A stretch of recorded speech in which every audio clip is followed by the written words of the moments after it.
Good afternoon to you. Mark Sudduth, HurricaneTrack.com, here with your hurricane outlook and discussion. Welcome to Saturday, the 5th day of September 2020.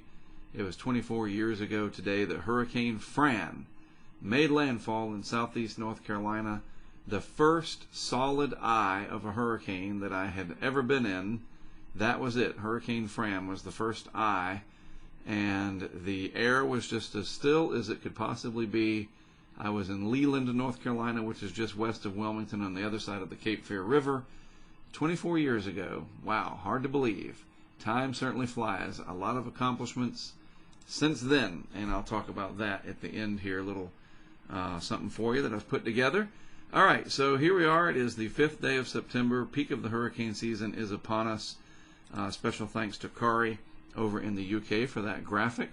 Really appreciate the support. It's not only the financial support that our patrons provide, but many of them have talent beyond what I ever would have thought possible. Seriously. Wait till you see what Brent is putting together. He's one of our supporters financially and as importantly with his time and talent, and I'll show you that this coming week. You are going to be amazed. So before then, though, let's take a look at what's going on. We've got the X's and the O's. 3 X's and 1 O anyway. The O is for Omar. Tropical depression still hanging on. We have a little tiny area of disturbed weather with a 90% chance that it's not going to develop. That's one way to look at it. And then these other disturbances out here, still, even this one over Africa, these have tremendous model support. Definitely going to get 2 big ace producers out of here. I say definitely. It's about as certain as you can get with the guidance and the pattern, etc. So this is what it looks like from the graphical tropical weather outlook perspective, and we look at it on satellite. Here's our system down in the Caribbean, south of the Mona Passage there, which is the area between Puerto Rico and the Dominican Republic. Some showers and thunderstorms associated with it, but not much organization. That being said, as this energy tracks generally westward, our friends in Jamaica might get some inclement weather, but this upper level low and the overall pattern probably going to prevent any significant development, but still you could get some heavy rains from it and gusty winds from time to time, and you never say never.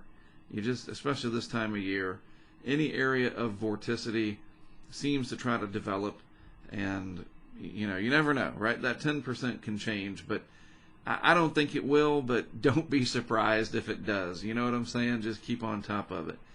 Not much happening in the eastern Pacific of any major consequence, which is just fine and dandy for the folks there along the Pacific coast of Mexico.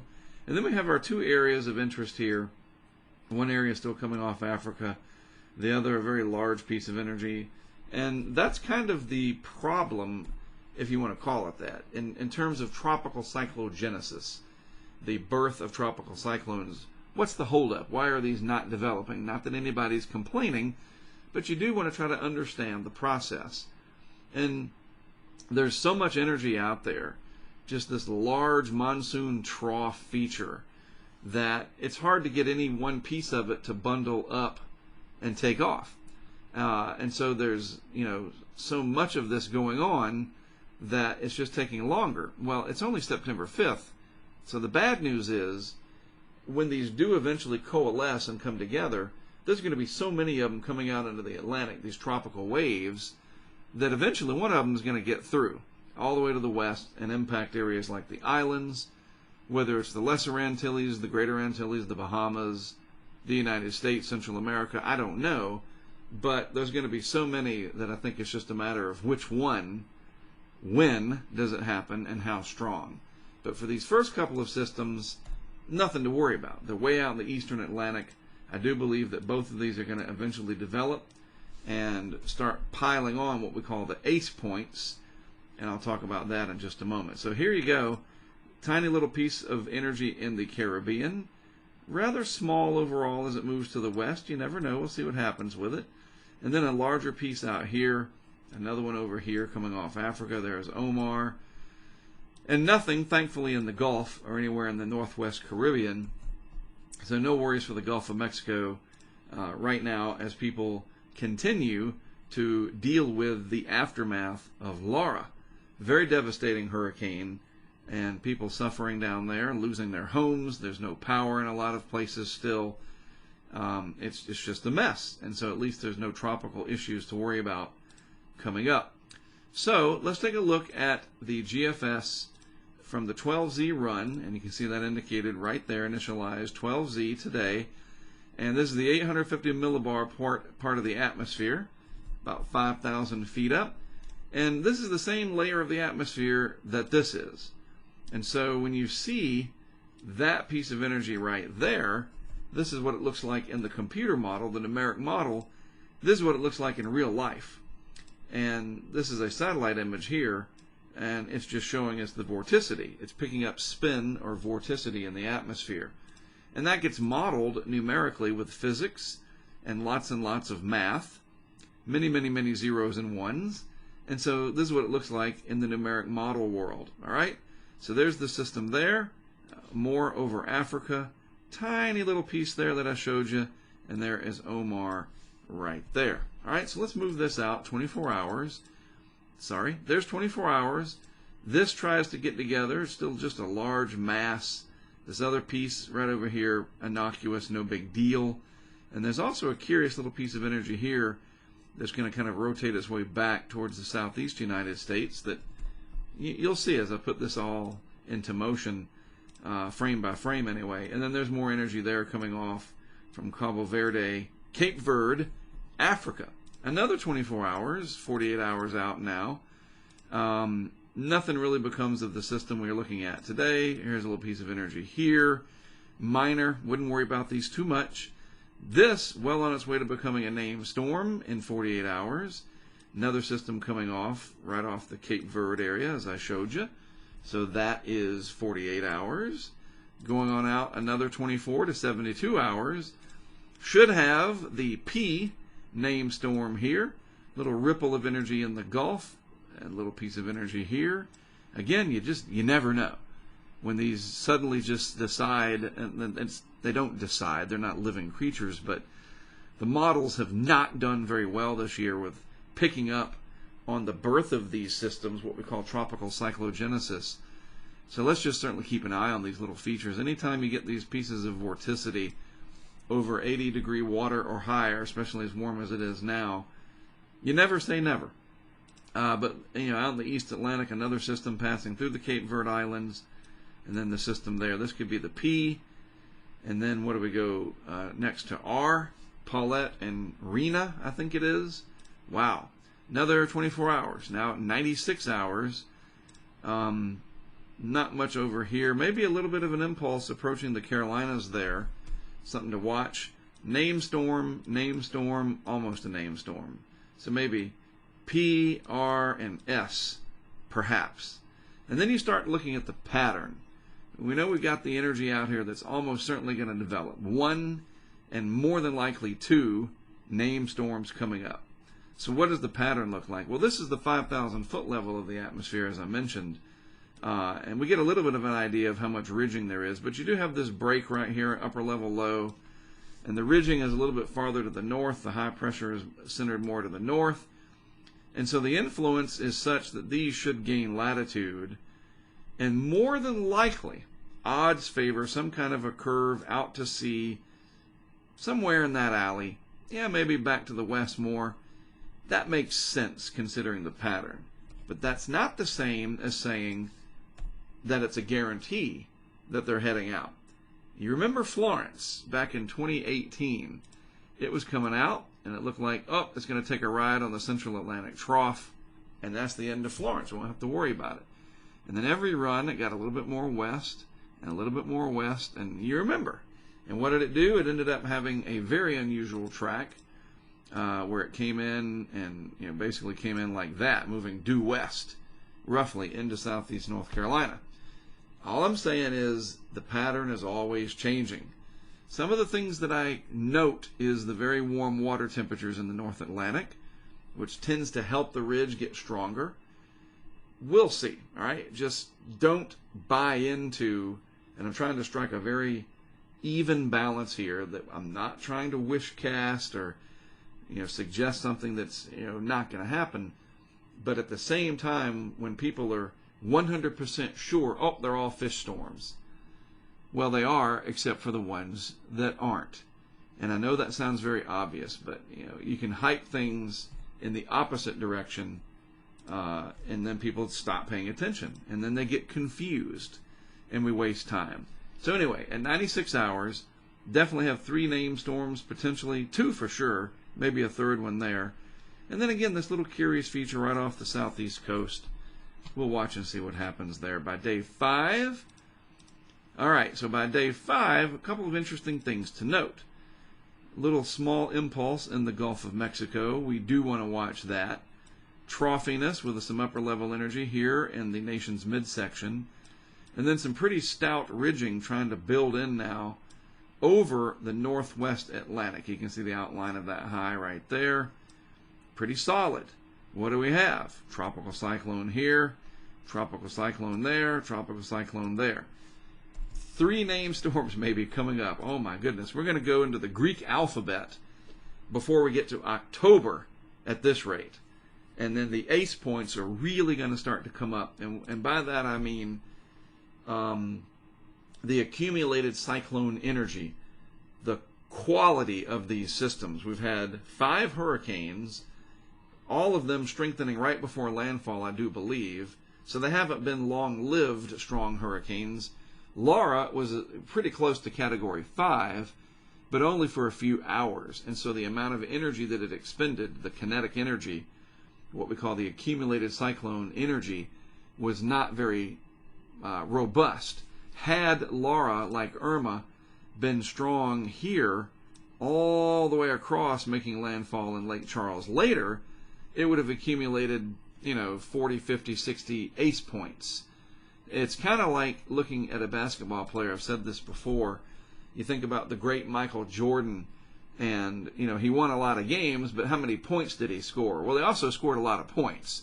So that's what makes him arguably the best. He was not just a game winner, he scored a bunch of points. And so we have a lot of named storms, but none of them have scored a lot of ace points yet. Not because we haven't had intense hurricanes. I mean, come on. Isaias was well on its way to intensifying. Hannah, well on its way. And certainly Laura really almost made it to Cat 5 there. So I think we're going to get, with some of these systems here, longevity and intensity, and the seasonal score, the A score, is going to start to go up in the week ahead. All right, so there's that. Finally, by day 6, we see what's happening. And this is really interesting now. Watch what happens here. There's the high building out over the Atlantic. A little bit of a weakness here. Still kind of chopping away at the heights a little bit. So now we start looking at the if. Well, what if? What if that happens? What if this happens? If this is weaker and fills in sooner, then the ridging is stronger out here, and these are at a lower latitude. And this starts to build in more. Now we really start to look at things from a very interesting perspective. That's day 6. At day 7, and this is where we're going to stop it, this is still sitting out here, but the ridge is trying to establish itself. And this tries to kind of go away, which is odd. Like, why? Why would it do that? Maybe there's some shear and the pattern's changing. Certainly have some troughing over here. But I want you to notice a couple of things that are important.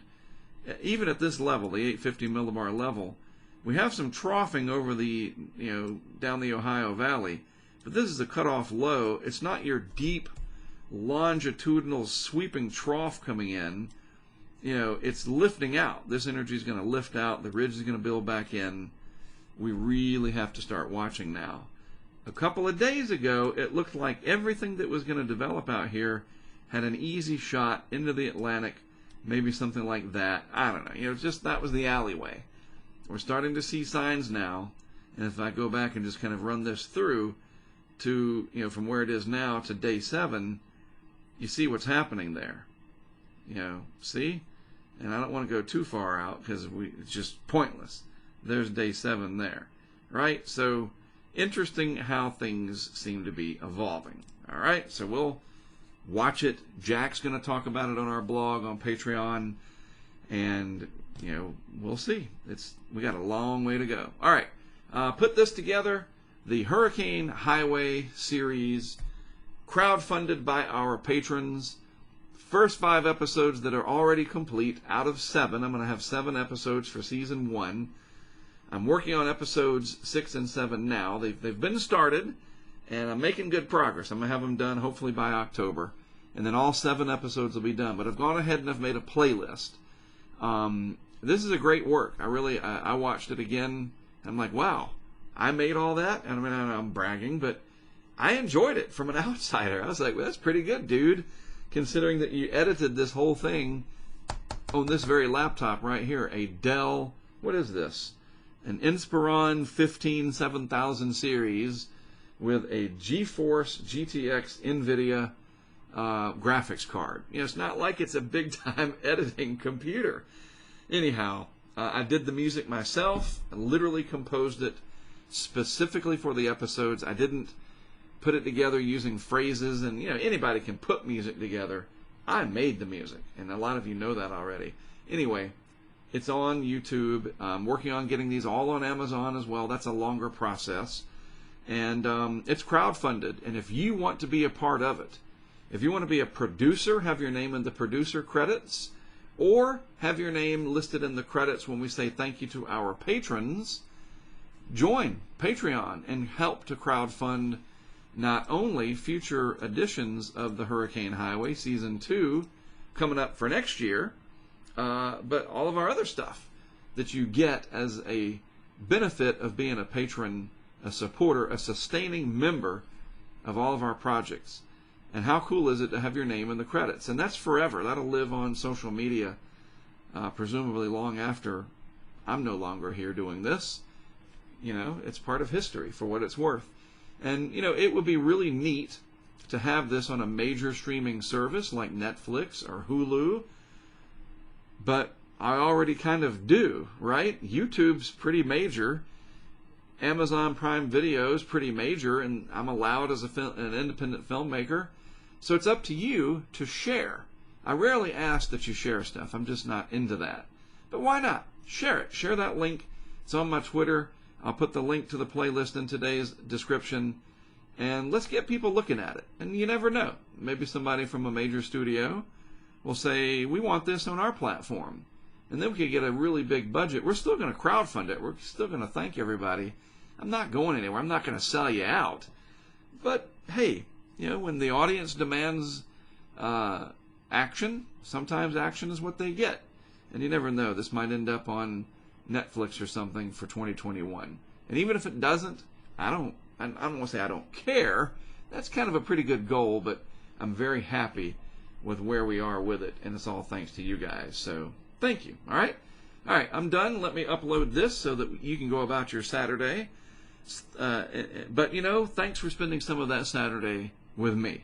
That's the important part. I appreciate it. I am Mark Sept, HurricaneTrack.com. I'll be back with more for you tomorrow.